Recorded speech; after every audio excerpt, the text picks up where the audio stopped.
चमत्कारी बकरी की कहानी। एक बार की बात है, एक छोटे से गांव में एक बकरी रहती थी जिसका नाम था बिल्लो। बिल्लो कोई आम बकरी नहीं थी। उसे हर किसी की मदद करने का शौक था। गांव के लोग उसे बहुत पसंद करते थे, क्योंकि वह हमेशा किसी न किसी समस्या का हल निकाल देती थी। तो आपने अभी तक चैनल को सब्सक्राइब नहीं किया है तो चैनल को सब्सक्राइब करके बेल आइकन को प्रेस कर दो। एक दिन गांव के सबसे आलसी आदमी रामू ने बिल्लू से कहा, तुम बकरी हो, तुम्हें तो बस घास और पानी चाहिए होता है, लेकिन मुझे तो किसी चीज में मजा ही नहीं आता। मुझे नींद भी नहीं आती। बिल्लो हंसते हुए बोली, रामू भैया, अगर तुम्हें नींद नहीं आती तो तुम मुझे एक काम दो, मैं तुम्हारी मदद कर सकती हूँ। रामू ने सोचा, क्या ये बकरी मुझे नींद दिला सकती है। उसने कहा, ठीक है, तुम मेरे लिए कुछ ऐसा करो कि मुझे हर रात गहरी नींद आए। बिल्लो मुस्कुराए और बोली, तुम्हें एक मस्त तरीका बताती हूँ, तुम बस मेरी बात मानो। कहानी अच्छी लगी है तो एक प्यारा सा कमेंट जरूर करना। अगले दिन बिल्लो रामू को एक खास घास का पैकेट देती है। ये खास घास है, बस इसे रात को खाओ और नींद आ जाएगी। रामू हैरान होकर बोला, क्या ये सच में काम करेगा। बिल्लो ने सिर हिलाया और बोला, तुम खुद देखना, और ध्यान रखना, ज्यादा घास मत खाना, वरना तुम सोकर भी उठ ही नहीं पाओगे। रामू ने हंसी में कहा, बिल्कुल, मैं खा लेता हूँ। रात को रामू ने वह घास खाया और सोते सोते क्या हुआ, उसे खुद भी नहीं पता चला।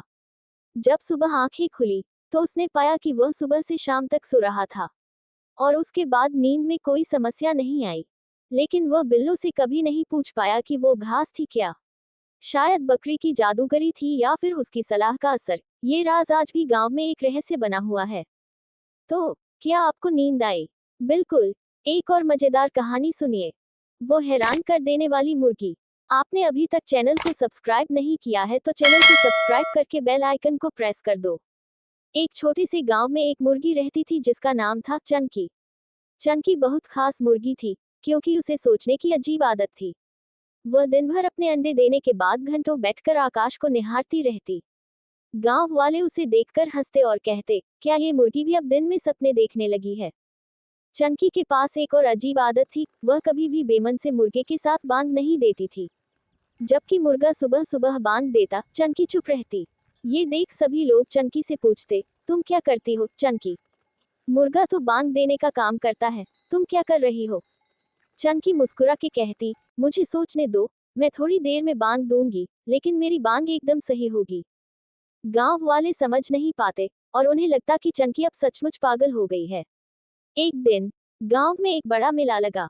लोग दूर दूर से आए थे और बहुत सी गतिविधियां हो रही थी। चंकी भी मेला देखने गई और वहां देखा कि सब लोग एक पंक्ति में खड़े थे और किसी से एक सवाल पूछ रहे थे, आपके पास सबसे अच्छा विचार क्या है? जब बारी चंकी की आई, तो उसने मुस्कुराते हुए कहा, मैं सोचती हूँ कि जब मैं बांध देती हूँ, तो मैं सिर्फ एक मुर्गी नहीं होती। मैं आकाश को चीरती हूँ, सूरज की रोशनी से मिलती हूँ और सभी को जगाती हूँ। मेरी बांग सिर्फ एक आवाज नहीं है, बल्कि ये पूरे दिन की शुरुआत है। सभी लोग चंकी की बातों से हैरान रह गए और उन्होंने उसे सबसे बेहतरीन विचार देने वाली मुर्गी का पुरस्कार दिया। अब चंकी की बांग सिर्फ गांव में ही नहीं, बल्कि पूरे इलाके में मशहूर हो गई। लोग कहते थे, जब चंकी बांग देती है, तो मानो पूरा दिन खुद ब खुद अच्छा हो जाता है। आपने अभी तक चैनल को सब्सक्राइब नहीं किया है तो चैनल को सब्सक्राइब करके बेल आइकन को प्रेस कर दो। तो क्या अब आपको नींद आ रही है, या चंकी के विचारों ने और भी जागरूक कर दिया है? इस दुनिया में कोई किसी का नहीं, कि बात को और विस्तार से समझने के लिए हमें जीवन की जटिलताओं और मानवीय स्वभाव को देखना होगा। अक्सर यह कहावत तब सामने आती है जब हम किसी पर बहुत विश्वास करते हैं, और फिर वह हमें धोखा देता है या उम्मीदों के विपरीत व्यवहार करता है। Apain kanala ko sabsakreba nahim kia ho to sabsakreba karake piara sa kamanta karadina. एक और उदाहरण, मान लीजिए, एक महिला है जो अपने परिवार के लिए सब कुछ करती है। वह दिन रात काम करती है, अपने बच्चों और पति की खुशियों के लिए अपने सपनों को दरकिनार करती है। लेकिन जब उसे अपने परिवार से समर्थन की जरूरत होती है, तो उसे कोई नहीं मिलता।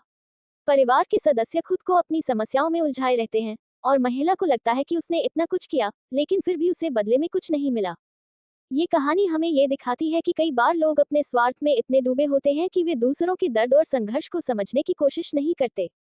लोग अपने फायदे के लिए रिश्ते निभाते हैं, लेकिन जब वे खुद को संकट में पाते हैं, तो अक्सर वे दूसरों को छोड़ देते हैं। ये धारणा समाज में आम हो जाती है कि कोई किसी का नहीं। जीवन की सच्चाई। हकीकत में कई बार ऐसा होता है कि हम उम्मीद करते हैं कि हमारे रिश्ते, चाहे वह दोस्ती हो, प्रेम हो या पारिवारिक संबंध हो, हमेशा सच्चे और स्थिर होंगे। लेकिन जब ये रिश्ते टूटते हैं या हमें धोखा मिलता है, तो यह एक गहरी निराशा का कारण बनता है। इस स्थिति में ये कहावत हमें ये याद दिलाती है कि दुनिया में कोई भी व्यक्ति पूरी तरह से हमारे लिए नहीं हो सकता, क्योंकि हर किसी के पास अपनी जिंदगी, अपने लक्ष्य और अपनी प्राथमिकताएं होती हैं। हालांकि इसका मतलब यह नहीं है कि हमें हर किसी से दूर हो जाना चाहिए या रिश्तों को महत्व नहीं देना चाहिए, बल्कि हमें ये समझने की जरूरत है कि किसी से सच्चा प्यार और भरोसा तब ही मिलता है जब हम खुद को सही रखते हुए ईमानदारी से संबंध बनाएं। हम उन रिश्तों को सच्चे तरीके से निभाएं, जहां हम दोनों एक दूसरे के साथ खड़े होते हैं और एक दूसरे की मदद करते हैं। इस विचारधारा के बावजूद जीवन में कुछ लोग सचमुच होते हैं जो बिना किसी स्वार्थ के आपके साथ रहते हैं। ये लोग रिश्तों में गहरी समझ और प्यार दिखाते हैं और कभी नहीं सोचते कि वे आपको किसी बदले में क्या हासिल करेंगे। इन रिश्तों को संजोना चाहिए, क्योंकि वे जीवन की सबसे बड़ी संपत्ति होते हैं। अंततः ये कहावत हमें केवल सतर्क करने के लिए है, लेकिन सच्चे रिश्तों की अहमियत को भूलना नहीं चाहिए। तुमसे ही एक छोटे से शहर में अर्पिता नाम की लड़की रहती थी। वह एक सादगी से भरी, खुशमिजाज और अपनी जिंदगी में संतुष्ट रहने वाली लड़की थी। उसकी जिंदगी में सबसे अहम चीज थी किताबें और उसका सपना था कि वह एक दिन लेखक बने। लेकिन एक दिन उसकी जिंदगी एक अनोखी मोड़ पर आई, जब उसे एक छोटे से कैफे में एक लड़का मिला